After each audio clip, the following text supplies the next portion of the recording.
Alex Stein, Brian Wright, the Hive podcast. Again, why is it always you and me? I don't know. What is this, the fourth? It's like way too many. I don't know. But it's a lot. I don't know. We have good conversations though. And we've been traveling the world together now. It's crazy. So we've been to 2 countries in like 3 months. It's nuts. Saudi Arabia and Azerbaijan. Yeah, we've been putting the miles in. So we just got back from Baku, the capital of Azerbaijan. What did you think of that? I won't get you in any trouble about what your real thoughts are. You can get your PG thoughts about the country. No, it was different. I have to say that was probably the first country that I ever went to where I really felt like a minority. Yeah, it was weird. Like, you know, you go to anywhere in Europe or, you know, honestly, even in Saudi Arabia, like there were plenty of like businessmen and foreigners there that were, you know, but when you went to Baku, I mean, obviously that was like a locals only city. Yeah, they could clearly tell that we were not locals, that we were foreigners. And I felt like everywhere we went, everybody just looked at us like, what are you doing here? Well, I think this also is the first time we went to a place that was not pro-America in their leanings. They were definitely more leaning towards Russia and Iran, where when we were in Saudi Arabia, they're at odds with Iran. They have a lot of Western investment, where Azerbaijan, as much as they feed the world oil, I think Russia's their #1 customer. Ethnically, they were a combination of like Turkish, Arabic, Mongolian, and Russian. It was so weird. You literally could see all of that in these people. Yes. And they were just like, what are you doing in the Caspian Sea? It was different. But again, they weren't hostile towards us. They were just kind of like, huh? Yeah, no, it wasn't, never felt like uneasy anywhere. It was just very like, you could tell people were just looking at you like, again, like what are you doing here? Khalil Roundtree went on Rogan's podcast and said that it's his favorite place he's been fighting for the UFC yet, and he's planning on going there with his family on vacation. See, that I'm a little surprised about. I mean, and again, with all due respect, I liked Baku, it was great, but you were happy to come home? Well, we were there for a while. We were there we were there for a while. We were too long. I'm always happy to come home when it's like over 10 days. That was like a 2-week trip. I mean, it was like this. It was the weirdest modern, but old at the same time. It was just very strange, and like they had all those modern buildings that nobody was in. The waterfront area was really nice, but it was so freaking windy. Like everything looked really good in photos, but the reality of it was a little different.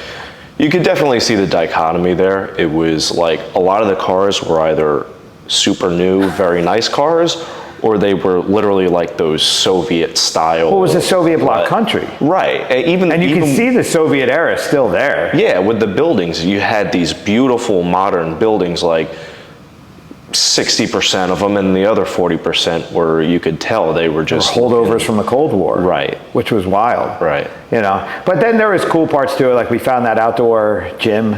Yeah. That was pretty amazing.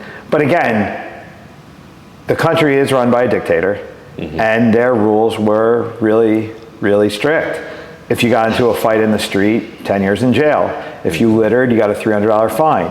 If you jaywalked, a $300 fine. I mean, it was wild. One thing I was interesting, and it just hit me later, was that the #1 thing that country does is produce oil and ship it out through the Caspian Sea. But all the cars were electric. Crazy, right? China making electric cars. I don't know if they have some. But there was no Teslas there. That was all BYDs. Yeah, they were saying that the import rate for a Tesla was too high, and their deal was really with China. Right. But I mean, those China electrics were nice. Those were great cars. Yeah. I mean. Yeah. We spent a lot of time in Ubers. Not Ubers, Bolt. In Bolt. Right. But, they don't have Uber over there. Yeah, but it was definitely an interesting city. The food was great. That I will say, the food was great. Yeah, they had Azerbaijan as well as the Georgian food. Yeah, the Georgian food was great. We found that one restaurant that we ate at quite a bit. I mean, 4 o'clock in the morning, we're eating dinner because Hamdi doesn't sleep. But yeah, so we went to Baku. We went for the UFC. To go, that was your first UFC? Second UFC that you went to, first one you were in the corner? First one in the corner, yeah. So that was something I'm curious about is what was your experience, what was something with being a part of the machine with the UFC that surprised you?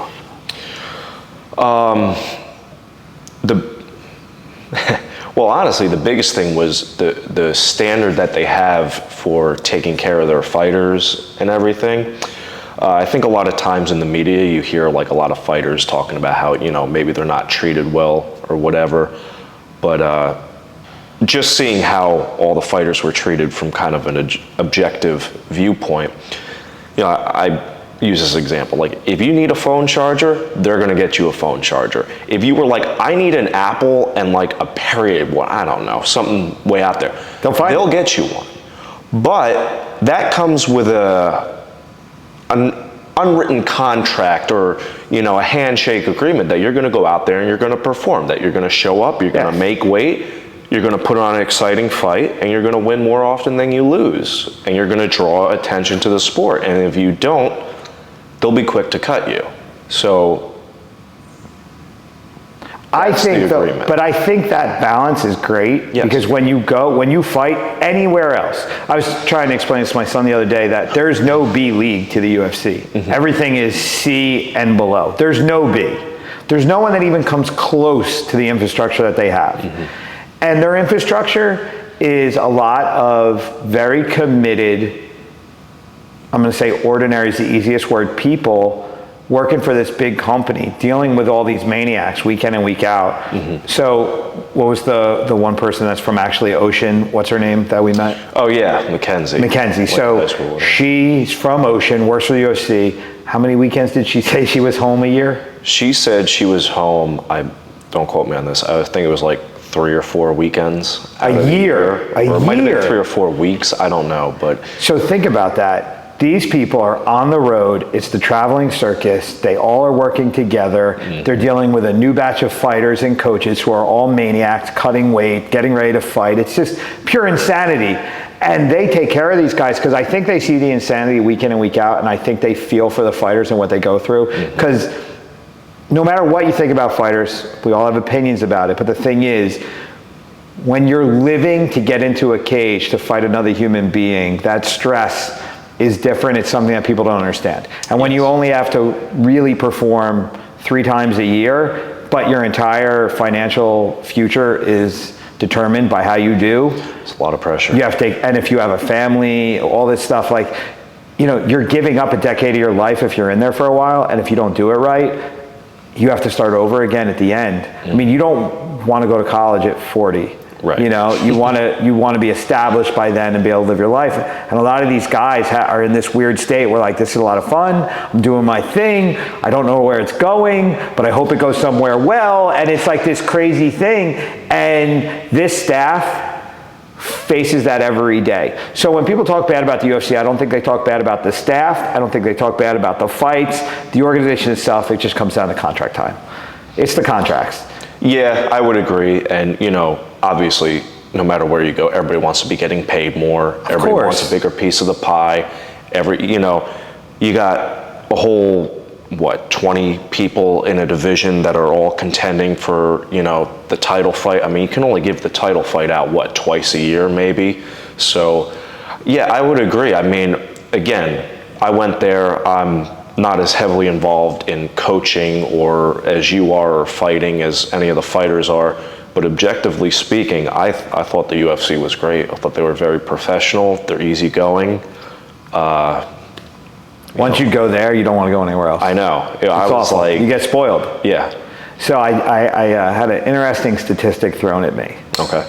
Less than 1% of all martial arts coaches globally, like way less than 1%, will ever corner in the UFC. Mm-hmm. And less than 1% of all the people that have cornered in the UFC have done it more than 10 times. Mm-hmm. which is wild. Have you done it 10 times? I'm like 17. Really? Oh yeah, that's right. Because I forget with I've been Kurt Pellegrini. Yeah, you've been. I think my first one was 2005. So that's why when I'm there and people know me. With Sean Tompkins and his. No, I went with Sean and Carol Parisian. I don't even know the year on that. Yeah. But I had already gone. I think Greg Soto might have been my first. Oh right, yeah. Because I was at MGM Grand on literally New Year's Day one year. When the year that we got the crazy snowstorm that was like 10 feet of snow. Wild. But yeah, no, it's like 17 now. Yeah, I mean, that doesn't surprise me. I mean, it's been a while. I mean, you see how many gyms kind of pop up, and you know, I guess since we're getting into some deep stuff. I don't know if I want to go there just yet. But the thing that was so crazy when I was looking at the statistic, so to get there is so damn hard, and to stay there is even harder, and to consistently keep going is weird. So, but that's why, like, every time I go, they know who I am and they're nice to me, and I'm like, why? But then I'm looking at the numbers and I'm going, wow, I've really bucked a massive amount of trends here. Like, I've been there way more than most people have, and I don't even realize that. Somebody just threw that out to me and I was like, damn, really? Because I'm looking at it like I barely go. Right. But I go consistently. But I mean, there are other coaches that are there like every weekend. I mean, the one dude from Fortis MMA, he broke 100 UFCs a couple months ago, and it was like a 3-year span. I mean, it was insane. Well, I mean, to get to that level, you really have to be at a pretty well-known, prominent gym, and that literally has to be your life. That has to be your life. The reality of like running a commercial gym and a fight team together, it's so hard. Yeah. Because both sides suffer. Your athletes don't get the attention, and your students don't get the attention. And that's a big one too, is because I think a lot of coaches look at coaching as like the cool kids club. Like, I don't really have to coach. Them just being around me is enough. Yeah. But at the end of the day, if you're not giving people something of value, they're gonna leave you eventually.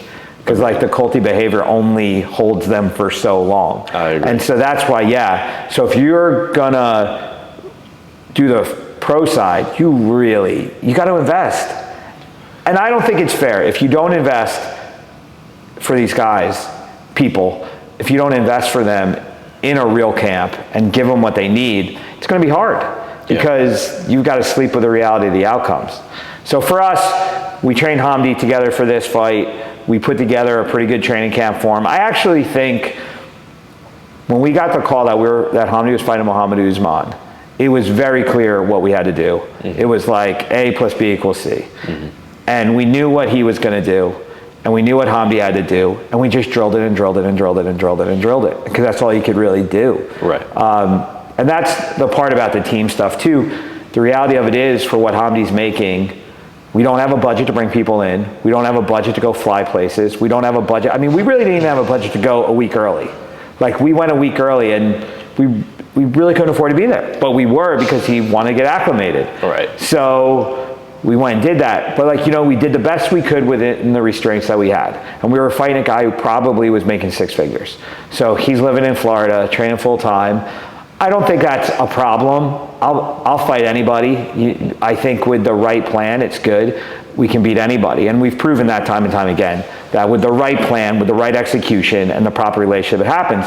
We did everything we could to get Hamdi ready. And I told you the first or second day we were there, I said, I don't feel good about this. And I disagreed. I was like, no, we're good. I felt... And I had no reason to feel bad on paper. Strength and conditioning, on point. Training in the gym, pretty good. Like, not 100, but good. Guy trained through Ramadan. He trained through, what is it called, Eid, whatever. Like, killed himself on fast, off fast, whatever.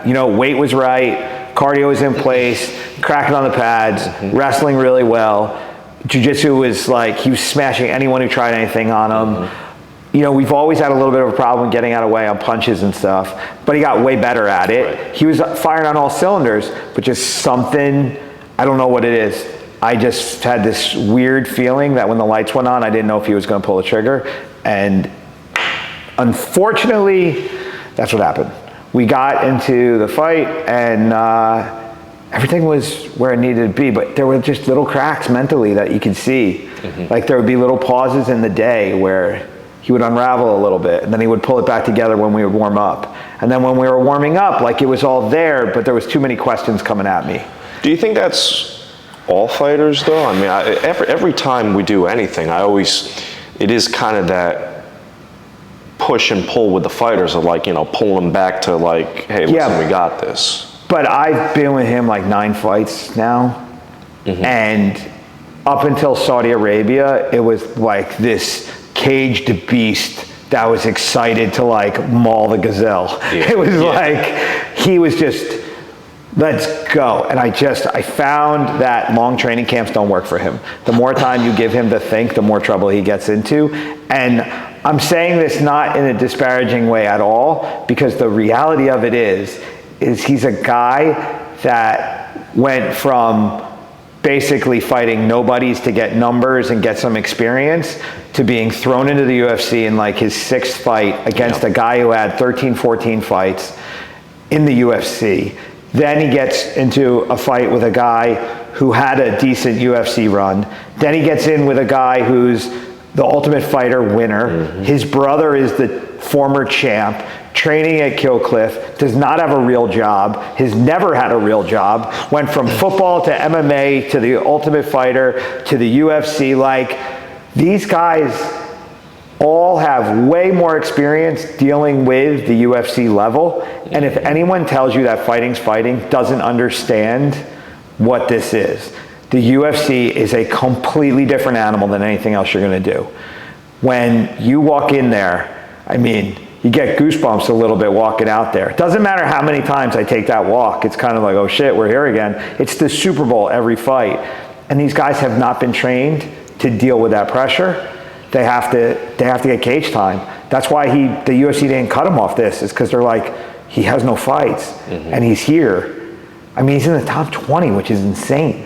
He's 1-1-1, he's in the top 20. That's how fucked up the division is. But, if he can win his next fight and then he just has to stay in a developmental path for a second. He needs 2 or 3 more experiences, positive ones. Beat 3 guys in a row. And then he's going to find the confidence. Then he's going to find the comfort level. Then he'll start to believe. But you don't believe in your stuff. I mean, he also had a 2.5-year layoff between his first fight and his second fight. So that's why I'm sitting there going, I see the cracks, and I haven't seen us put the time in to figure out how to fix that yet. And it just comes from experience. I mean, it's activity, man. You got to be active. It's one of those things you can't fix in the gym. No. It's not a gym. You got to fight. Because a lot of times, and people don't understand this, I think this is kind of ties into the, people leaving gyms, is we as coaches can do our job 100%, but the fighters got to meet us halfway. If your coach does everything, to quote Mike Tyson, you could have the best quarterman in the world, but if you can't fight, it doesn't mean anything. You could have the best coaches in the world, but if you can't go in there and execute what you worked and what the coaches told you, it's useless. Only the few of us that were in the room have the ability to point out the reality of what went down in that fight. He put himself exactly where we trained to be, and he didn't pull the trigger. And that's when he got caught. That's the reality what happened there. This wasn't we didn't train right. This was we trained right. He just couldn't implement on game day because he doesn't have the experience under that pressure consistently. Agreed. And that's the reality of it. And for him, I mean, the day after, he's like, well, don't we need more guys? Don't we need more this, more that? Of course, you just lost on TV. You feel like your whole country's looking at you. So you need to figure out some way to make this sting not hurt so damn bad. So that's the thing, though. And it's not just with Hamdi. It's not just at this level. It's everything, everywhere. I've seen it from your first 3 amateur fights to local pros to UFC guys. You lose a fight, and you start thinking, it must have been the training. Somebody must have not given me what I needed to succeed. And then all the other people around you start chirping in your ear. It's like, yeah, man, you needed bigger sparring partners. You needed this. You needed that. And like you said, it's very easy from somebody that wasn't there to say like, well, you should have been training with like UFC heavyweights every single day. It's like, great. Where are we going to get them? Where are we going to do that? What, we're going to move to Miami and go to ATT? Okay, who's going to pay the $3,000 a month to get a studio apartment in a shitty neighborhood? Right? Who's going to pay the food? Who's going to drive them to and from practice? I call it the GSP effect. GSP was the first guy that had like a centralized gym where he had a boxing coach, a wrestling coach, a Jiu Jitsu coach that were all high level, that he had nutritionists and training partners. Honestly, they weren't all high level. They were just coordinated. Exactly. Around him and his needs. But everybody wants that now. Yes. And the reality is, unless you're fighting for the title, it's not feasible. So I'll call it out on the team, I don't care. But Killcliff, look at them. Fully funded. Millions of dollars in support. I don't think they have a champ right now. Do they? No. Usman didn't win it for them. Usman won it for Trevor Whitman. Oh, he did? Okay. He didn't win it for Killcliff. He's still associated, but it wasn't their guy. I'm so far out of it. No, but they don't have a champ. Yeah. And so you have all this money, you have this massive facility, you have 40 guys in the room every day. Where's your champ? Where's your champ? You don't have one. ATT, that room, they've got the coaches and they've got the money behind it, and they're putting out, they're winning. But it's not a guarantee that if you have financial backing and the right setup, that it's going to work. Yeah, it's funny. I remember. It still comes down to the damn guys. I agree, because I remember when Greg Jackson was like the GOAT of all trainers, and he had John Jones, GSP, Rashad Evans, like this whole group of guys. I think he even had a couple heavyweights in there. And a lot of people thought like, well, if I go to Greg Jackson, then I too will win. And it's like, that's not necessarily. So after the GSP era, Greg Jackson's squad went 17-1 at one. 1-17 in a particular stretch. Like, the horrible reality of this sport is that there's no amount of money that's going to buy you these wins. There's no structure that's going to buy you these wins. It all comes down to the people that you're working with. There's an old saying that fighting is 90% mental, and while I do think that might be a bit of an overstatement, I would say it's probably at least 40-50% mental. I mean, like, you could just in a gym like this with these jump ropes and this heavy bag and the mitts over there, you can get in phenomenal shape. Like, you can get in shape anywhere. You don't need a top-of-the-line gym to get in phenomenal shape. I say this all the time, man. I can literally train anyone to do the techniques. Exactly. But you have to be able to get locked in there and execute. And I can help you execute. I can help you navigate the demons, but you got to face that shit. If you're not willing to face it, if you're not willing to admit you have some weaknesses, you're never going to get there. I think the ultimate downfall of anyone I've ever worked with high level, again, I've been to all these UFCs, fantastic. Never had a champ, never flirted with a title. Just been there. I've had a lot of guys that we've gotten there in a very efficient path. It's a very, very hard league to stay in. We've done our best, but the biggest problem always comes down to the outside voices have ruined everybody. Every one of them. Yes. To the person. I'm currently watching fighters self-destruct right now because of voices. The outside influences are a nightmare to deal with. And like I can train you and I can help you navigate, but as much as you have to execute in the cage, you also have to have the character and the integrity and the morality and the discipline to turn the phone off, to not listen to what everybody's saying, to really just not care. But I literally was talking to a guy this morning. He's like 50-something years old. He just started training in the gym, and I was like, dude, nobody cares. No, like, don't worry about it. Just keep showing up. It'll get better.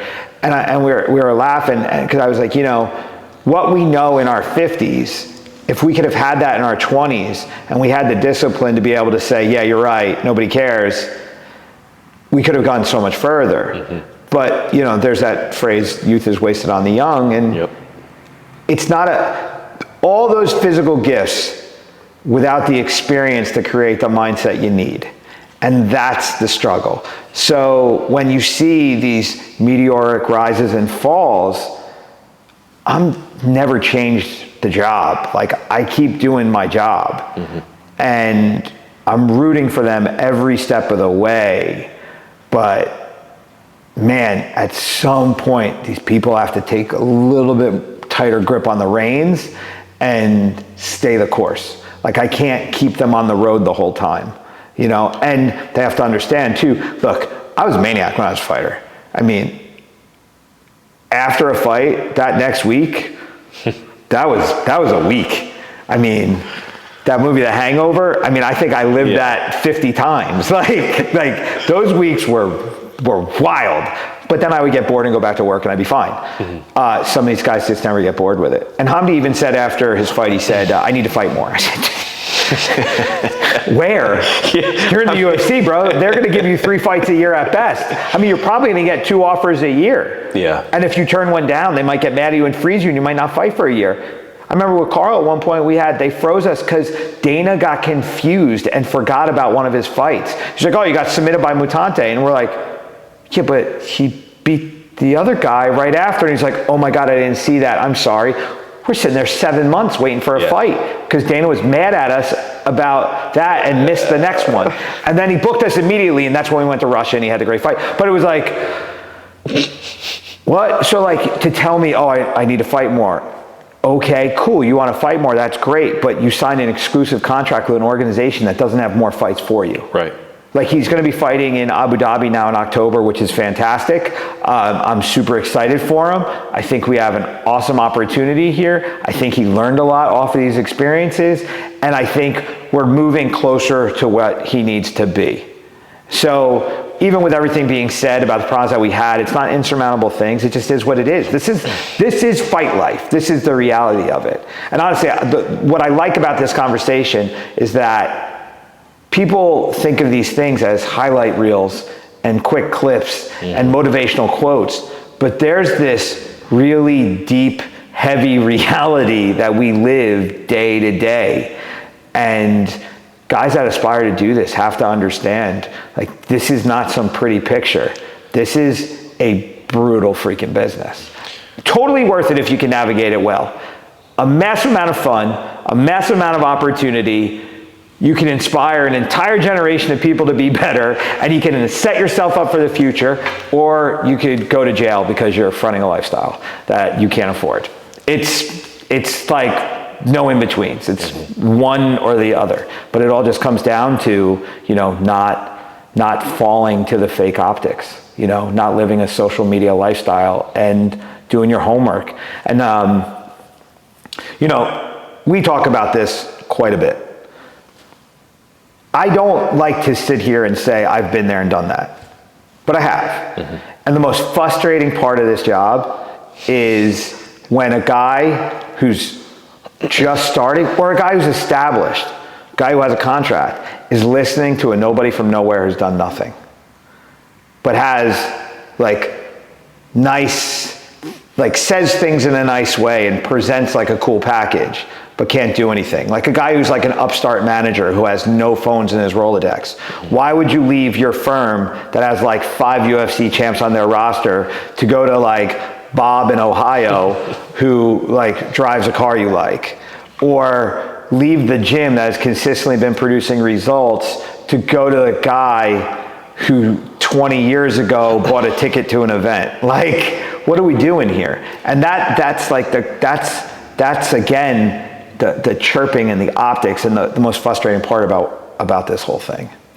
I think that's with anything. I mean, again, I think it goes back to you do have people chirping in the ear, but I mean, it's just basic psychology. When something goes wrong, the immediate response is to say, well, it wasn't me, it was something else. It was an outside But it's force. not even when something goes wrong. It's when the reality that I have to provide somebody because that's my job is not the reality that they want. So they go to the guy who creates a false reality that's never going to be implemented. Correct. So like, oh, if you come to me, you'll be able to do this, this, and this, and it usually comes down to like, you're going to be able to train less. You're going to be able to screw around more. You're going to have like a large Instagram following, and you're going to hang out with me and cool people. And I know this guy and I know that guy, and they don't. It's all nonsense, but they get caught in this weird trap of like, oh, is there an easier path? There's no easy path here. The only easy path is one, and it's the path that the fake guys will never allow you to get on. The easy path in MMA is get started, get the attention of a good manager. That's it. Mm-hmm. You don't want the UFC's attention because the UFC doesn't pay attention to anybody except the managers. The matchmakers only talk to first round and dominance and sucker punch and iridium and like one or two boutique agencies that have like big names. But, you know, there's a very small group of people that are the gatekeepers to your contract. Thinking that your local jerk-off coach is going to get you somewhere is utter nonsense. Well, I don't mean to kick a dead horse here, and we've talked about this plenty of times on the podcast, but I have had people, you know, when I was fighting and even afterwards, they're like, you know, all the fighters that you've trained, oh, well, they should go to this person or they should go to that person. Well, they have, you know, a bigger facility. Well, they have more black belts. Well, they have more guys their size, right? And I'm thinking of one instance in particular where I had advised a friend of mine not to go to a particular gym that was well known in the area. And he goes, well, just because, you know, Brian was in your ear saying that, you know, I shouldn't, you know, blah, blah, blah, blah, blah. And I was like... And at that time, we weren't talking that much. Correct.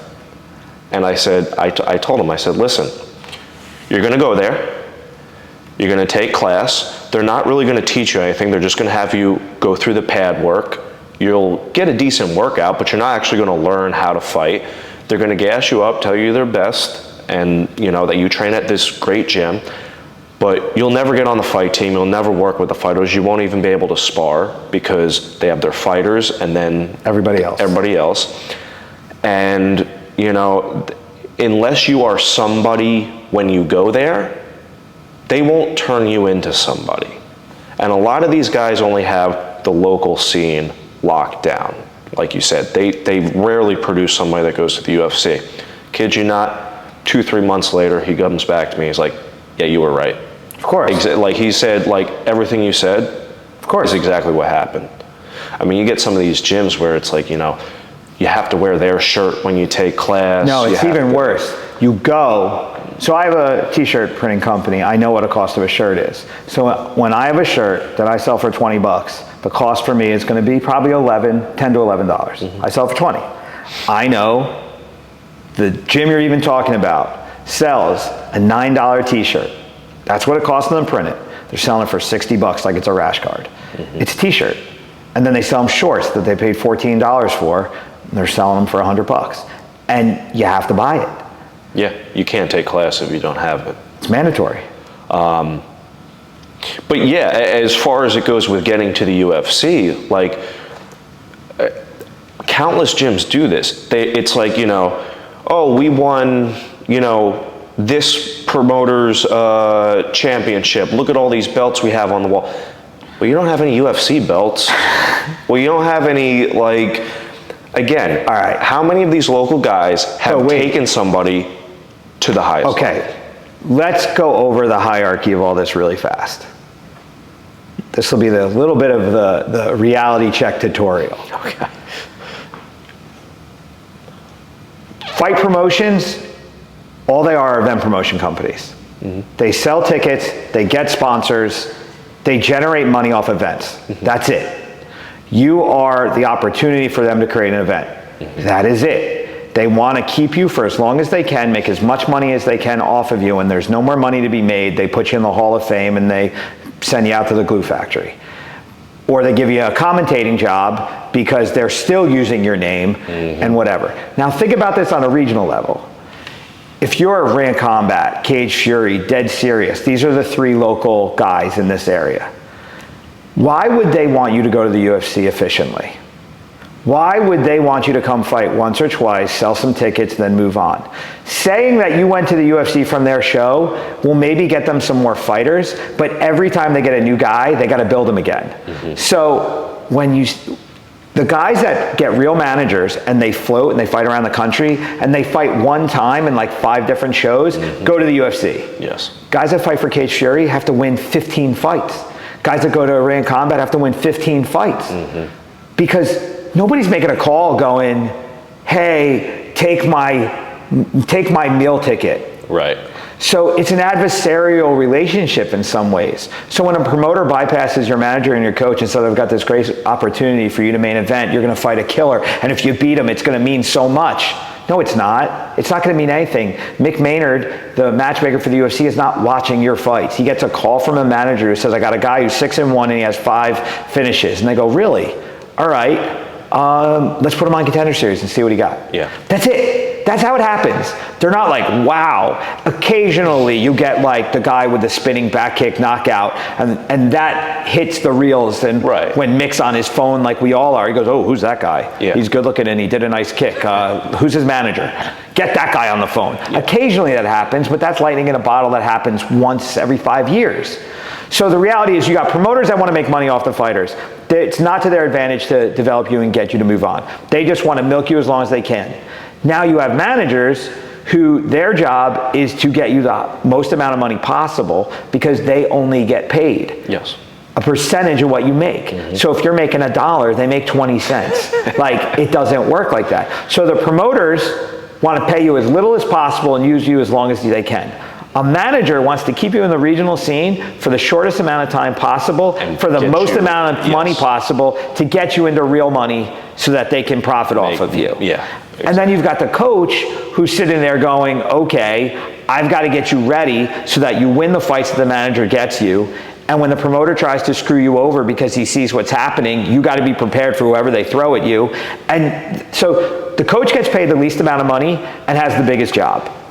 But fighters befriend promoters and screw over their coaches and their managers, or they have a coach who doesn't like to travel, who doesn't really want to go to the big show, who makes all their money off their kids' class, and then it's like this weird murky thing. You beat me to it, because I was going to say, you're talking about a good coach that wants to go to the top, because a lot of these coaches, I would venture to say most of them, if they have the local scene locked down, that's great promotion for their gym. So again, it's kind of like some of the coaches don't even want their guys to go to the UFC. They're like, you know, hey, you have this local township, you know all these people, let's just keep you winning on the local shows. You know, a couple people come into the gym every once in a while that know you and train for a couple months. And I got a call from a guy yesterday who competed in a Jiu Jitsu tournament over the weekend. We know him through Hamdi. He helped us out. And he said, you know, I lost. And he said, I didn't feel good. It was the first time I competed in a purple belt division. I didn't feel good. And, you know, I don't even know how to feel right now. And I said to him, I said, look, we don't do good in the amateur level. We don't. We have a terrible amateur record because we don't train to be successful amateurs. As horrible as that sounds for me to say, but the thing is, like, again, I don't want a wall full of amateur titles. It's just not in my psyche. I want to win everything we do, but the way I train people does not always translate at certain levels successfully. But at the levels where it matters most, it tends to work more. So you may have to lose 2 or 3 fights that are inconsequential to never lose again. But you've got to survive that stage. And I told him, I said, look, you never want to accept losing as like, oh, cool, I gave it the college try. Right. No. Hate losing. But recognize the game that you're training to play. If you're aspiring to be good at the level that you lost at, we have a problem, you got to fix it. Yes. If you're thinking beyond that, you may have to scale it back a little and develop a little bit differently, but you got to put it in perspective. And then the other side of it is when you lose, and you're hating on yourself and you're starting to freak out, listen to the real people around you. So when you have good people being like, no, you did good at this, you did bad at that, this is what we got to work on, that's cool. But when you get a guy going, the judge screwed you, the world's against you, everybody hates us, like, no. That's them trying to keep you, and that's trying to like scratch your ego so that you don't leave. But the truth is, like, when a guy does good, you got to tell him they did good, but you also got to focus on what the next part of the evolution is. When a guy does bad, you got to be honest and be like, hey, this didn't work out. And when you're wrong, you got to say I was wrong. Like, yo, if we went into Baku and I had the wrong game plan and Hamdi was like getting smashed because of my stuff, man, I have to eat that. I mean, I've had to do it before. I mean, I've told people to zig when they should have zagged and shit went wrong, and it is what it is, and I shouldn't have told you that. That was my fault. Like, welcome. I mean, do you ever see that viral clip they had of Ray Longo? Oh, poor Ray. Yeah. He's like, Ray, we love you, but just... Yeah, Ray's the man. I love Ray. But he's like, yo, go to... Oh, Jesus. Yeah, you know, he said something like, throw a knee or something, and then the guy just... flatlined on the counter. But, you know, but again, it's the reality versus the desire and then the fabrications that this is where the battle is always. It's these three lines, and it sucks to be in reality sometimes because I'm like that cold dose of reality, and it is maybe my delivery sucks at times with it because I can be a little short with it, but I would much rather be hated for telling the truth than to be hated because I pumped you up and wasted 10 years of your life. Yeah, I mean, I think the recipe for creating a great, maybe not a great, but a good amateur is very easy. You get them in phenomenal physical conditioning, you blow smoke up their ass and tell them that they're the man, and you just have them go out there like the fucking Tasmanian devil, just winging and throwing and bombing, and they'll be exhausted at the end of the fight, but as long as you hit the other guy more than he hit you, boom, congratulations. Yes. But when you're fighting for 5-minute rounds, you can't do that. Or when you get somebody who actually has skill and can light you up, that's... Well, how many guys do we know that, like, the universe and, like, I'm going to will my way to it and whatever. Like, they got all gassed up on bullshit. They do reasonably well in amateur, and then they do okay in the beginning end of their pro side, and then it goes terribly wrong when they start to get into the middle side of the career, when now it's like, oh, we can't feed you bums anymore, we got to give you real guys, and then they all start dying off. It's because, again, I think a lot of these, it's really easy to fall in love with the momentum if you're being short-sighted. So if you go out and you fight and it's ugly, but it was a war and the crowd was going and everything's cool, all right, maybe I run with that momentum a little bit with you. And then maybe we do it again because it's just this weird time. But if I'm not addressing the ugly side of it and not trying to clean it up and I'm just riding it for as long as I can, I'm doing a disservice, man. And that happens, but it's easy to do. Well, I could do less because you're going to show up more because you're all pumped up now? Okay, cool.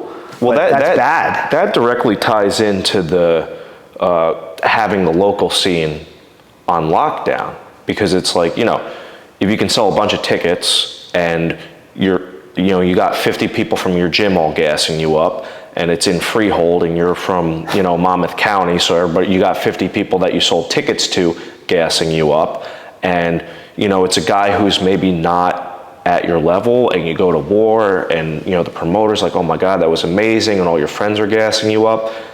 It's harder to accept when somebody comes to you and say, hey, that was great, but you need to start doing X, Y, and Z. Or like, hey, we really need to work on this. Or even worse, and I know you've said this to guys, you've told wrestlers, just stand up. And you've told strikers, like, hey, I want you to try to take this to the ground. And when you're in the amateur especially, you want to take that risk. Honestly, if you take a striker and make them wrestle, or a wrestler and make them strike, there's a good possibility they're not going to win. But they need that learning experience. Whereas if you just want to sell the most tickets and have the regional scene on lockdown, then yeah, just go out there and just do whatever wins you each fight. The first fight you travel for shouldn't be the UFC. Agreed. The first fight you sleep in another bed, eat food on the road, get on an airplane, fight in front of a hostile crowd, never step foot in the cage before the fight. The first time you ever see Joe Rogan in person is when you're literally passing him on the way in. Yep. The first time you meet Bruce Buffer is when he's calling your name. And the first time you're fighting a guy from a real gym who's standing across from you and you're seeing Greg Jackson, or you're seeing Henry Hooft, or you're seeing one of these dudes that you've only seen on TV staring at you, laughing because they think their guy's gonna eat you alive, you're fucked. You're fucked if that's like your first experience with adversity and all that kind of stuff. Like, you've got to be able to walk into that environment and be like, okay, I'm tested. I'm good. I've done what I got to do. I trust my squad. I trust my work. I trust everything. That's why Hamdi's first fight in Dallas was magic, was because what I just described is what happened. And I mean, he walked out, saw Joe Rogan, Bruce Buffer called his name. He had never stepped in a UFC octagon before until he stepped in to fight, and he's looking at Dontelli Mays, who he saw on TV with Greg Jackson and Mike Winklejohn in his corner, and he was like, oh, this is real. And then he like shit his pants for 3 seconds and then was like, fuck this. I just went on a tour of duty. I fought 5 times in 6 months. I'm battle tested. I'm ready to go. I'm here because I'm meant to be here. I'm going to beat the shit out of this guy. Like that's like magic. That's magic. I'm all for simulating environments that you're going to perform in. Yeah. And it's like you said, traveling and doing all that stuff. And ideally, even, I know this would be very difficult to do, but if you have a guy who's up and coming and a guy who's fighting in the UFC, take that guy that's up and coming to the UFC event. So it's like, you could show him like, hey, this is the hotel room you work out in. Or even like, you know, it was kind of surreal for me, like making that walk and like all the lights are on you, everybody's recording you. Do you remember when the lights hit, you couldn't see? I was like, at one point, I had to put my hand on Hamdi because I didn't know when the turn was coming because the light hit me and I was blind. But it was crazy too, because I'm looking at Rashad Evans standing on, you know, he was in the corner on the other side, and I'm like, holy crap, I remember watching this dude on TV. It's wild, man. Like, yeah, you're like, oh, I'm there now. like, yeah, you're there, and I wasn't even fighting, but it's good to. And then if you peek up and you see yourself on the jumbotron standing behind your like, guy, and you're like, right now. I'm on ESPN right now.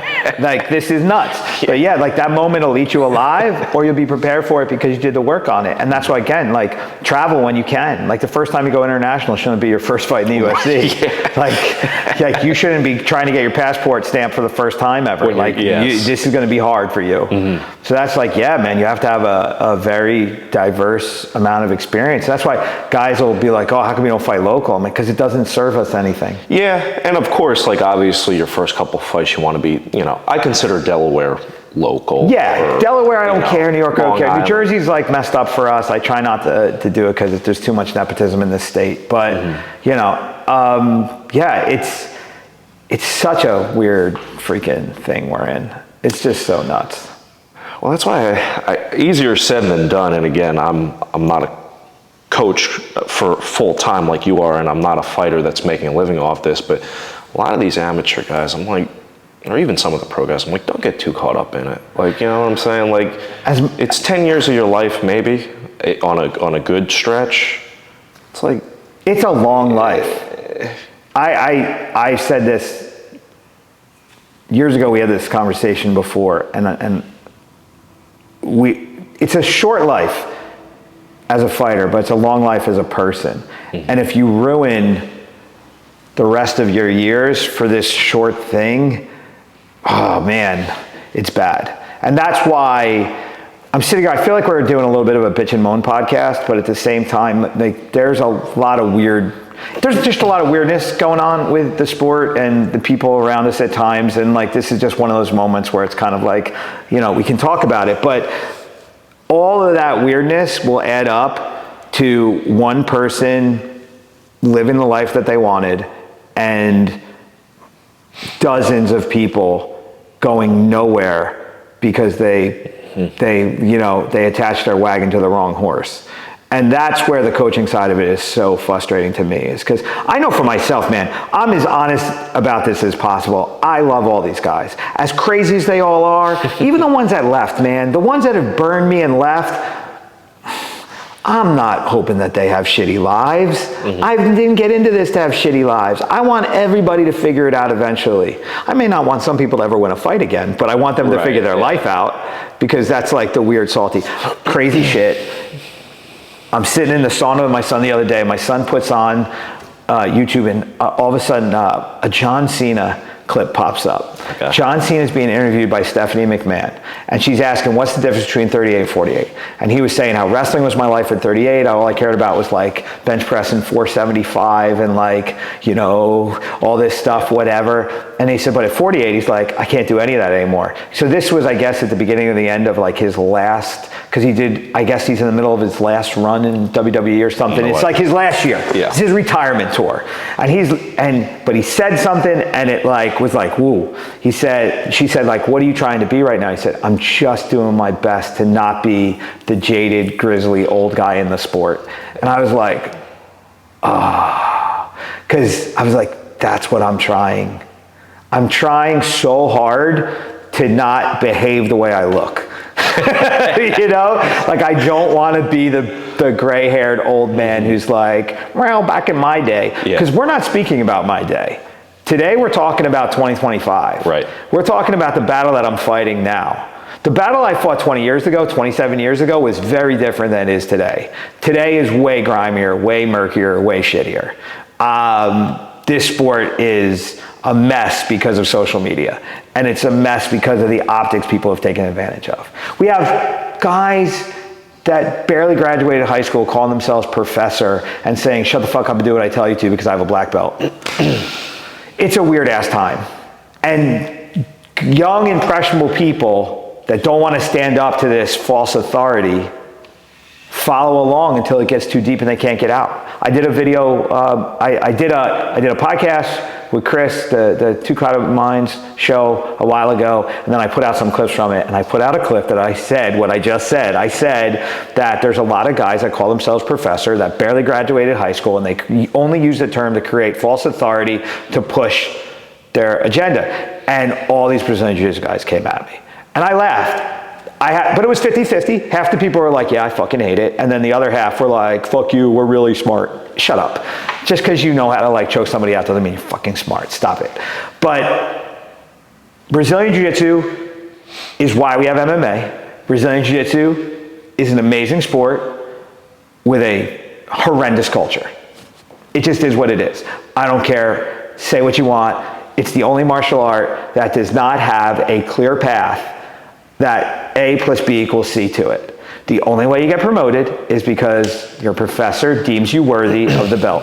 There's no actual testing process. You don't have to know this amount of material and then execute it this way to get that. You just get promoted based off of the whim of your instructor, which creates a massive amount of abuse opportunities. And I'm not saying everyone does. I think there's a minority of crappy instructors that give the sport a really bad name. You have a minority of instructors that take advantage of their students for their own personal gain, and they have these culty little environments. I think Brazilian Jiu-Jitsu, even around its weirdness, without its direction, without its curriculum and all that, is such an amazing outlet for so many people. Right. But then it also becomes that 35-year-old married guy whose wife never sees him anymore because he's hanging out with the bros of Jiu-Jitsu too much. That's a problem too. Everything is balanced. There's a lot of balanced Jiu-Jitsu schools that want to make better people, and then there are other Jiu-Jitsu schools that they have instructors that want to make themselves self-important, and they want to make as much money as possible, and they want to be fake famous. So, you know, that kind of culture and the influence that it has on the sport it's a bit of an issue. That's why we don't have belts. I got rid of them because I don't want to have any of that crap. I mean, you see it, you've been there, you see it like, oh, I'm a black belt. Yeah, but you're a piece of shit. You got an alcohol problem, you got a drug problem, you cheat on your wife, you know, like you make, I'm not even gonna go with what I was just gonna say, I'm in trouble. But there's a lot of people that do a lot of things that are really horrendous, and then they wrap a black belt around their waist and they think it absolves them of their sins. And I'm like, you have no character, you have no integrity, you have a cult of personality, and you're manipulating people for your own gain. What the fuck? Yeah, I mean, it is what it is in this business, I guess. Honestly, I'm trying to think of what even to say. It's like combat what I said. Tell me how I'm wrong. Well, no, the one thing that sticks out at me is with the promotion process, because I used to do Shotokan way back before I even met you, and you were right. You had to know your certain kata. You were expected to know certain blocks, kicks, punches, and there was etc.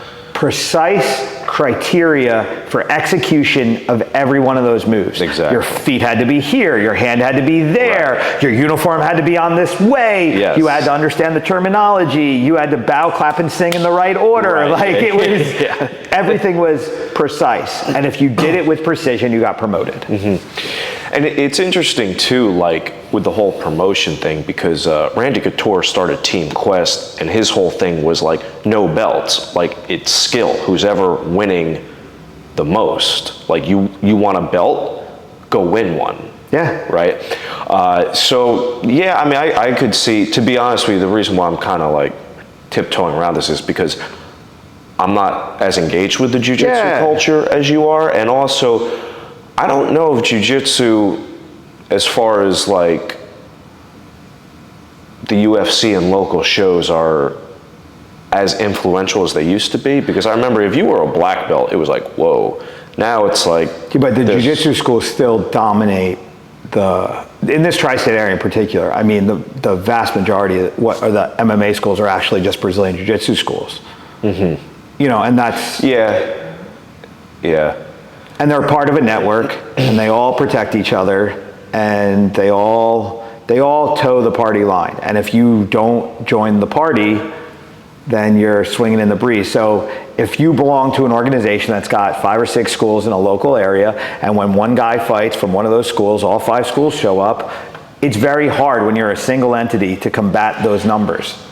You know what's interesting too, something that I know used to be a thing in Brazilian Jiu-Jitsu, but isn't so much anymore. I'd like to get your opinion on it. Is back in the 90s or the early 2000s, not only was it your black belt, but you usually stated who it was under. Oh, yeah. Like, I'm a black belt under Ricardo Almeida. But they still that way, because the problem is if you leave, you're not recognized. So if you leave instructor A and go to instructor B might not recognize your rank. Really? And that's how they keep control of each other. I didn't know if that still happened. So it's this like loose agreement between the higher ups that they're kind of like, we hate each other, but we're going to operate this one particular way. So your guys stay with you, my guys stay with me, and we'll just hate each other from afar. It's like this weird gang behavior that they all but it's like the mob. I mean, the mob has rules that they loosely follow family to family so that they can live together. Well, that's how martial arts organizations are. Karate's that way too. I mean, karate was horrendously that way. Yeah. I mean, jiu-jitsu is now the new karate. I mean, they're the new gi and belt slinging society with just a different structure of rules. Do you think Brazilian rules. Jiu-Jitsu overall is a net positive? I still think it's too young to actually decide. Really, even now? I think that it's too young. I think that it needs a larger opportunity to weed out the bad actors. I think that the first generation of guys that came through brought in a lot of guys that were just the zealots, and a lot of those zealots went on to be assholes, and I think the sport kind of has to root itself out. It's a massive, I think it's the largest practice art in the world right now. It's massive. Mm-hmm. So that's what I'm saying, like, there are pockets of bad behavior, and there's also a huge net gain. But I think culturally it's still screwed up, and I think it messes up. I think the mentality of it, I think the majority has a culture problem that leads to some weirdness in thoughts and behaviors. I mean, they're very conspiratorial. They're very anti certain things. Like, it's a weird ass culture. I mean, I was talking about this with somebody in the gym. It might have been you even, but I was saying, like, you have like a lot of right wingers in America that are like anti-immigrants, like close the borders, kick the immigrants out, make sure the ICE agents get everybody, but don't get my Brazilian Jiu-Jitsu coach. You got your big fake operator beard, waving an American flag, wearing a Japanese gi on your way to Thai class. Right. Like, so you're doing Muay Thai and you're doing Jiu-Jitsu as your hobby, and you follow MMA, which only has one American champ right now, but you want to kick all the foreigners out and America first. worst. Like, I'm so confused with your behavioral issues right now. Like, it's so weird. But then you have extreme liberals in the sport too as well. I mean, it's crazy. But you do get a lot of these weird, I listen to the podcast and I follow this particular thing. I am going to have to play devil's advocate here with the jiu-jitsu people. I don't know if that is necessarily unique to Brazilian Jiu-Jitsu, because maybe with the ranking system it is, but there's plenty of fucked up Muay Thai people out there. Of course. They used to call them Thai Nazis. Of course. And I think, if you want my personal opinion, the sport of fighting and combat sports in general has a tendency to attract people that have issues. Of course. And I think that whether it's Brazilian Jiu-Jitsu, Muay Thai, boxing even, it just attracts people who have a chip on their shoulder, who are dealing with this is why I said we need time. You go to WKs with me. What's bigger, kickboxing or Muay Thai? Kickboxing is like 3-1 against Muay Thai. I was going to say, aren't they? Okay, Kickboxing has it's like 3-1 in the brackets to Muay Thai. So that's what I'm saying. Give Jiu-Jitsu enough time, and that weirdest. The Muay Thai Nazi period was when no one knew what Muay Thai was. Right. So Jiu-Jitsu has MMA and Brazilian Jiu-Jitsu have a weird thing. I'm 51 years old. I grew up in a time where I remember when no one knew how to grapple. Yeah. So you have a generation of 45 to 55-year-old people that were very successful in MMA only knowing Jiu-Jitsu. Yep.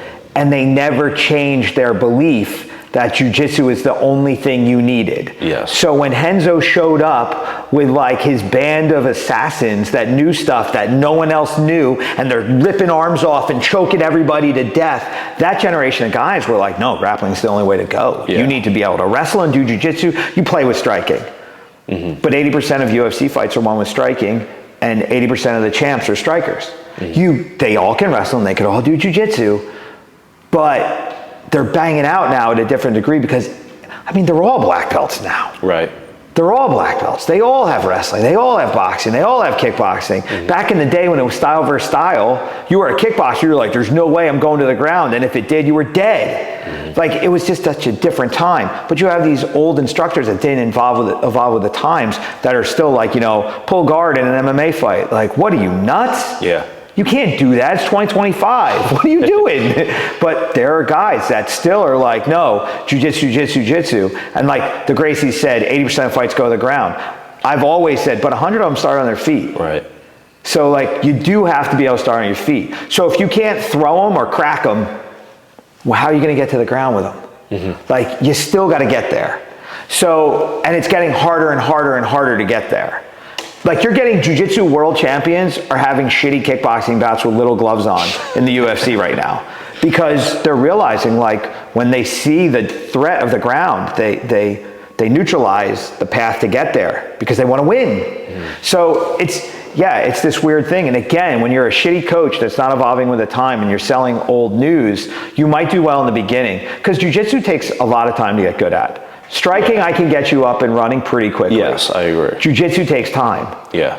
But so the thing is, when you take a guy who's been doing Jiu-Jitsu for a while and you throw him into MMA, a guy who's only been training for a little bit, he's got the grappling advantage in the amateurs. So yeah, amateur fights, Jiu-Jitsu does really well. Then you go to the regional scene, Jiu-Jitsu's still doing a little bit better. But then you go to the high level of the regional scene, Jiu-Jitsu's not dominating the same way. And then you go to Contender Series, and it's really not. And then you graduate from there to the UFC, and they're like, yeah, there you go. Like, we're at like 70-30 now. Yeah. You know what I mean? Right. So, but that's the evolution of the process. So that's why the local scene gets so murky, because you have guys that are, I'm not gonna say inappropriate, but it's a misrepresentation of reality.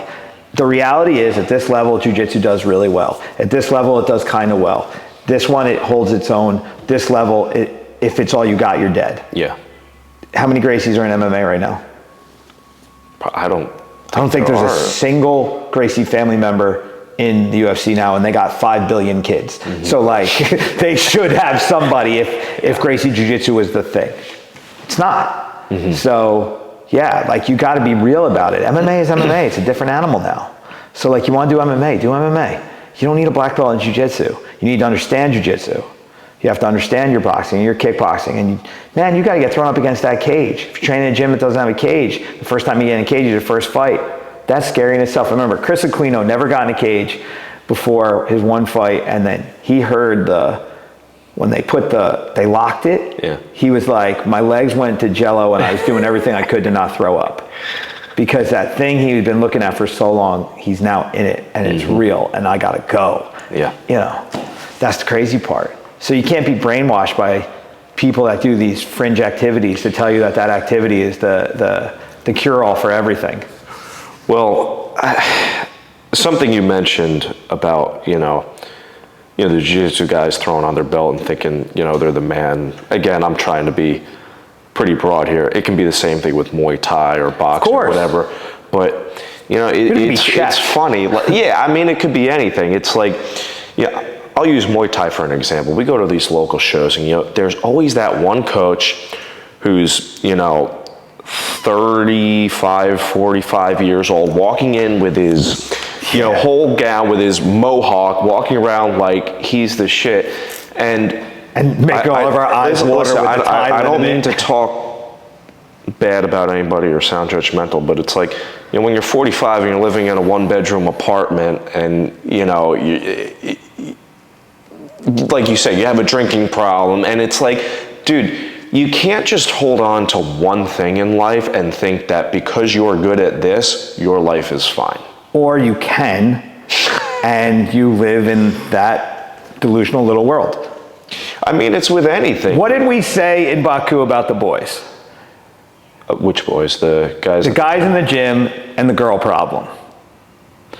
You know how it is. We're in 98% of every one of these gyms is young dudes. Mm-hmm. And then when women get involved and the guys have only been training nonstop and they don't go out, I don't care who walks in the door, in time, she's hot. Right. And then they all start to get hot and bothered, and then shit gets weird. This is the culture of the gym. It's been this way forever. I'm sure the Spartans had the same problem. Mm-hmm. Remember we were eating those sandwiches that were fucking our stomachs up? Yeah. I said, we should go on a field trip and take all these guys out to like Bar A and make them all go get digits from girls that are not related to the gym. Like, you gotta get out of this bubble sometimes and go meet people in the real world. Mm-hmm. And not be gym famous and gym good and gym everything. Yes. At some point, you gotta get beyond these borders, man. Well, I mean, it was the biggest awakening when I had my internship on Wall Street. I was like, holy crap, these people on Wall Street in New York City working at these big law firms, these big finance firms. They could give a shit. They don't give a fuck what you do, what belt you are, they'll be like, oh, that's cool. Oh, that's interesting. But at the end of the day, at the end of the day, they're there for finance. Just like, the jiu-jitsu coaches are there for jiu-jitsu. Yes. The Muay Thai guys are there for Muay Thai.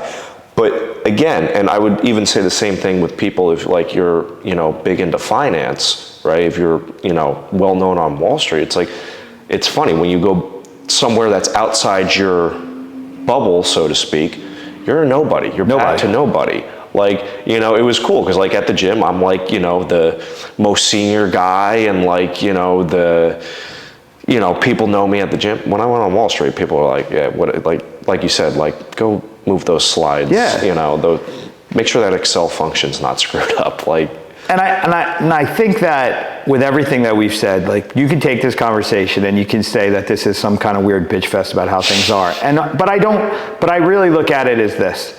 I think that the more, I said it to Hamdi when he came out of there. I said, hey man, you fly close enough to the sun, your wings are going to catch fire one time.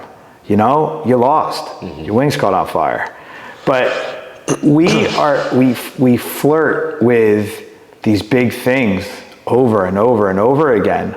And sometimes we fly, sometimes our wings get clipped, and sometimes they catch fire and we go head first into the ground. It is what it is.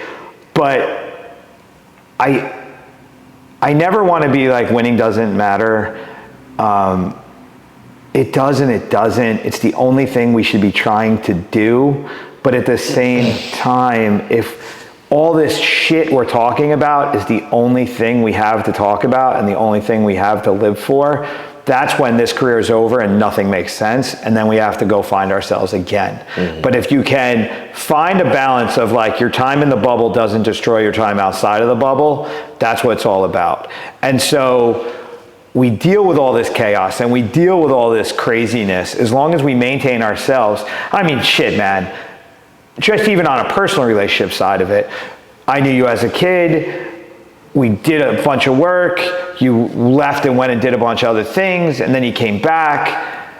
And because of the experience that I had, I have the ability to let you back in a healthy way. And then you and I have been able to have a healthy relationship. And I have that relationship with a dozen other guys that have screwed up or like, you know, fucked over the gym. No, it's just a path of life. At times we go, things drift apart, but we have enough personal experience outside of the business to be able to come together and do the business in a way that, you know, we can sit here and we can have a critical conversation, but it's not, I don't believe it's a negative conversation because ultimately we just want to see things evolve. I would agree. And I'm very accepting of what's going on out there. It's frustrating when it impacts my ability to have a positive impact on somebody that's weak. But again, they're gonna have to figure that out. But the cool part is, I mean, for the most part, the door at Killer B's open. Dude, do you remember that kid, Christian? The kid who fought on Dead Serious the one time and he got like dropped and then he jumped on the cage and acted like he won the fight. Yes. And I grabbed him and I was like, what the fuck you doing? He came back last night. Oh, he did? I haven't seen him in 7 years. Showed up, he said, I have my own business. I pay for my own way.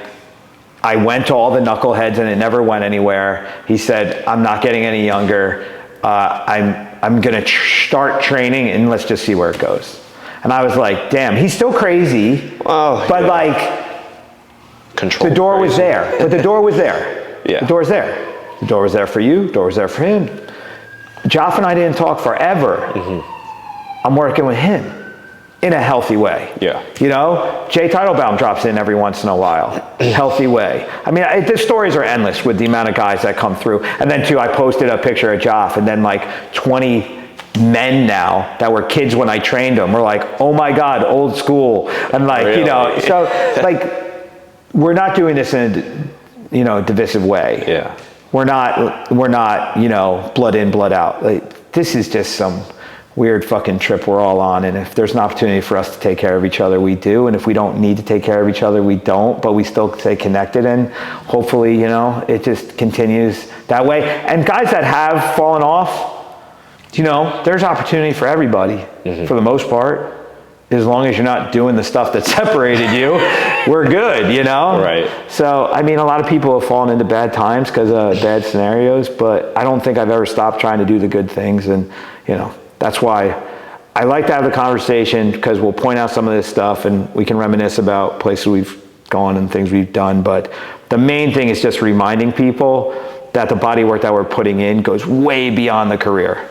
And when you say anyone says, cranky old man set in his ways, no, I just don't want to repeat the same mistakes. Well, it's funny, as I get older, you're worse than me, bro. I am. You're way worse than me. I'm pretty bad. I am. But you know what? Not to say that my way is the only way, or that I know everything, or that I'm not open, but like the things that I know, I know. And it's like, I'm not gonna, like, if I tell you, you know, how to train for a fight, that's something I know. And if you're like, well, I think I should do it this way, it's like, no. What happens to the guys that deviate from the weight cutting process? They never make weight. Either that, or they end up in the hospital, or they end up in or they don't make weight. Never works out. Like, oh, I saw on YouTube that if I put stevia in my cream, the cream will have a different effect on me. Shut up. It's again, I'm open-minded. I don't claim to know everything, but you know, being 32, the stuff I know, I'm confident enough to say I know about. All right. So when you're going to challenge me on stuff that I know, that's when I get a little defensive. I'm going to end this with one thing that we both know that we haven't spoken of yet. That all of this stuff that you know is going to walk back into the damn ring. Yes. Alex September Stein 26th. is going to go to dirty boxing. Yes. And all this bullshit we've been talking about is going to get tested. And I said it to the guys the other day, and I truly believe in September it'll be true for the opponent. You are every bad decision everyone's ever made standing in front of them. Because you don't back down, you don't stop throwing, and if you have any doubt, you're going to dig it out of them and make them eat it for lunch. Yes. And that's going to be the goal in September. That's how we did. All right, last thing on my last question on that. What made you want to do it again besides money? And it's not that you need the money. It was just an interesting, fun way to Yeah, I mean, hey, listen, side. if you're going to be like, hey, you want to go fight for $2,000? I'm like, okay. You know, like, why not? You've done it for a lot less. Well, yeah, I've done it for free. I don't know if there was any one particular thing. I think, you know, being around the guys who are fighting, going with Hamdi, you know, it's you know, being part of that team. I think it's also the desire to do it the right way this time. I think part of it's my ego of, you know, I like to think I'm a pretty tough guy. It's like, you know, every once in a while you got to prove. I mean, you can go run a marathon, you can get into a fight, you could go do a Jiu Jitsu tour, whatever. You know, sometimes you got to put your money where your mouth is and, like, you know, prove it to yourself. You are talking to a guy who came out of retirement at 40 to do it one more time. Right. I 100% understand and support the opportunity. And the fun part has been, you've been the guy in the circle telling all the guys, like, do this, do that, what the fuck's wrong with you, blah, blah, blah. And every time you show up, everything you call them out on, you're the opposite. Mm-hmm. You have been leading the way in that regard, and it's had a positive impact on the guys. Because even a guy like Rambo, like that day you kind of put it on him without really putting it on him. He was just like, oh my God, there's a whole nother gear to this. Mm-hmm. He's like, I didn't run out of gas, I run out of balls. Like, whoa, like that was a wild beast in front of me. Like, holy shit. So it's like all the stuff we talk about, being able to push and overcome adversity and have no excuses, and, you know, to be able to execute that way where it's like, you know, you're not 24 anymore. Mm-hmm. You know, you can show them it doesn't matter. It's a commitment and it's an execution. Mm-hmm. That's why, like, I sit there and I watch too, and I'm like, I want to put my gloves on, I want to go. But at the same time, my knees then say no. But it's good to have guys that have been, that did it a particular way, can show these guys how we do it.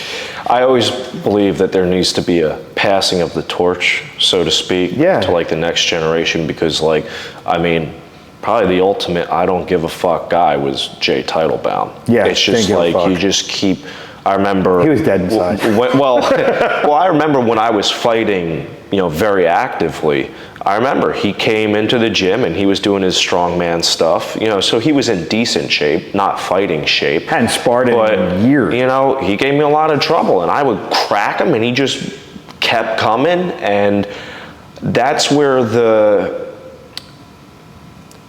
you know, the coaches give you what you need, but you have to meet them halfway and have that mindset and that mentality. And I think the best way to get that is to see other guys that have had that, like, tenacity. Yeah. I'll never forget. This was like a pivotal moment in my life, and it seems so insignificant.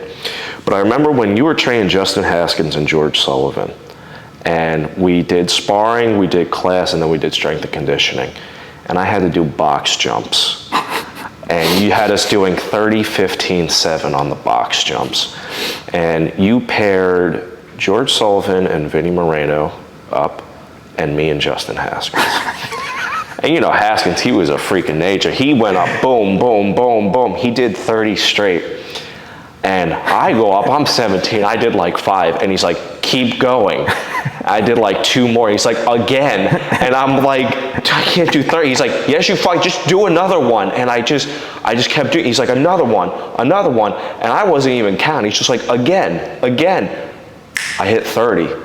And it was like, I didn't think it was possible. You would have stopped at 5. I didn't think it was possible to do 30 in a row. Like literally, I didn't think like anybody could do it. And it was like, you know, I had, you know, a very high level, nationally recognized wrestler who was also a professional MMA fighter kind of teach me like, hey, this is there's levels to this. Like, yeah, this is how you push. Yeah. So. And that's what's cool when you get the older guy comes in and can do more than the younger guy, even though on paper they can't, but they actually can because mentally you don't have the barrier. Like the younger guys, they have a barrier that stops them from being young.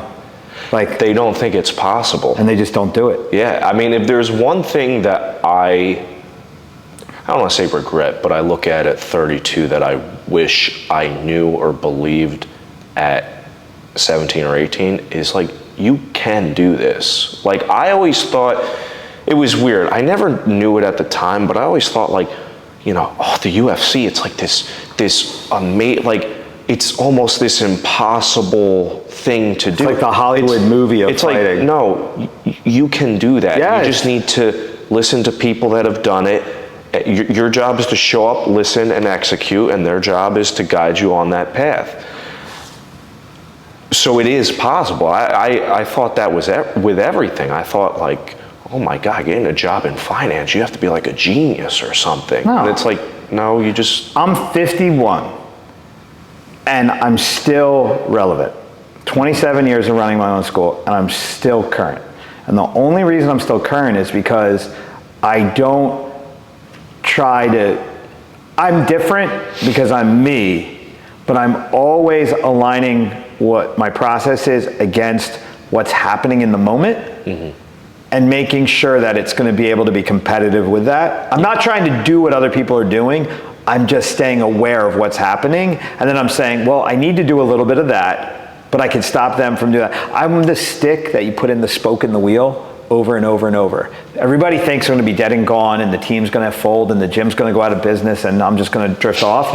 And I just come back with my stick and fucking stick it in your wheel and I screw your day up because I'm the cockroach of the sport and you have to have that mentality as a fighter. That's like Jay could come in at 40 and be like, what? You want me to go? Okay, cool, let's go. Because we just have that attitude of Rennie's like that too, man. He can come in, you know, fat and out of shape, don't give a shit. Pounds, he'll beat the shit out of the whole room. Yeah. He, you know, is from that same school of mentality of just like, fuck it, go. Jalen's getting it. Yeah. Jalen literally finds the biggest guy in the room every day for the first round. He's like, who's the baddest dude here today? I want to go. Like, it's breaking through. Rambo's starting to get there too. Yeah. But it's rounds, it's reps. Luke's on the verge. He's almost there. It's just, that's the thing. Once you get that fight in you, you can pretty much do anything. And that's why, to wrap it all up, I think all the crap we've talked about is, you know, the promoters don't care about any of the stuff we said. The managers do only in regards to it making them money. The good coaches care about who you are in the sport and how it's going to relate before, during, and after. And the crappy ones don't really care about any of it. They just care about the optics and who's putting gas in their nice car. And I drive a nice car, but whatever. But we just have to keep doing the honest work and allowing it to be, again, I would much rather have 4 or 5 guys doing really good work than have 20 maniacs driving me nuts that look good on Instagram. Yeah. Like, let's just keep putting posters on the wall from all these big ass events and, you know, let's go to the 18th one in October. And we got WKs coming up in 2 weeks and we're showing up with 11 or 12 people for this one. It's going to be a Last lot. year we showed up with what, 5, 6? Jalen, Rambo. Did Jen do last year? Yeah. Jen, Spencer, Chris, and Odin, Brian, Reed. Oh, well, I forgot about the kids. Yeah, so 5 adults and 3 kids. Yeah. And now this time we're going to show up with Odin, Reed, and Cruz, and then we've got almost 10 adults going. So year 1 it was like 3 or 4. Year 2 it was like 7, 8. Now it's like 11, 12. I love WKAs. That's my favorite event of the year. We've got WKs coming up in like 2 weeks, and then we're going to roll into. I'm trying to get an MMA fight for Luke in the beginning of September. We're gonna have Dirty Boxing the end of September, and then the worst travel experience of my life will be going to Australia with Jalen for the ISK World, and then the week after going to Abu Dhabi for Hamdi fighting in the UFC. So we have a wild ride in front, and I think, you know, everything we've done is lined up for us to keep pushing. Man, we had Naga the other day. Nat won his division and open weight. Luke smoked his bracket. He had 18 guys in intermediate. Really? He smoked it. He went 4-0. He got a flying armbar, a heel hook, really? 2 points. Damn. Joel went 3-2. Alan went 2-2. Everybody that went at least won a match. Like, Good. it was great. You know, we went from like Luke and one other guy going to like we had like 7-8 dudes show up at Naga, and it was great. The competitive aspect is rising, and I'm going to shout out one dude, Isaac. Last Wednesday, after sparring, no joke, Isaac had like tears in his eyes, questioning life because he was really struggling. He has a bit of an issue on his left side that was really tore. I think he tore cartilage in his rib cage. You know how awful that is. But he's never had that before. Mm-hmm. He's like bugging out. Then he messaged me on Friday and he's like, I don't know if I can do Naga. I don't even see it. Then I don't see them. The first one was, I don't know if I can do it. Second one was, I think I'm going to do it. The third one is, fuck it, I'm just going to go. Yeah. And I got it. I saw all three together and I was like, yeah, just go. And he went out there and he got his first submission in competition. And he really hurt himself doing it. Like, couldn't move afterwards. Tried to go out for the next match and he couldn't do it. But he still showed up and he got that sub. And he pushed. And he's no more tears in his eyes, no more doubting of himself. He's like, oh, you can. Like, broken, you still can. Little damage, still can. Doubting, still can. That's the point. That's the anvil. And that's the cool part. Like, little moments like that are what makes me keep showing up. The big shit that you guys do is fun, but those are the little moments that make it all worth it. I agree. So, yeah. So we started out shitty. We complained a lot. We ended on a good note. It is what it is. All right, Brian Wright, Alex Stein, Hive Podcast. We got to thank our beautiful sponsor up there, Jag Physical Therapy, for making this podcast possible. I got to get Mike back on, and we got to talk about some things. Shout out to Dr. Mike. Yeah, shout out to Dr. Mike, and follow the Hive Podcast, Killer B, KillerBCombatSports.academy, and then also blab.fit. This is where we do what we do, and the Hive Podcast is out.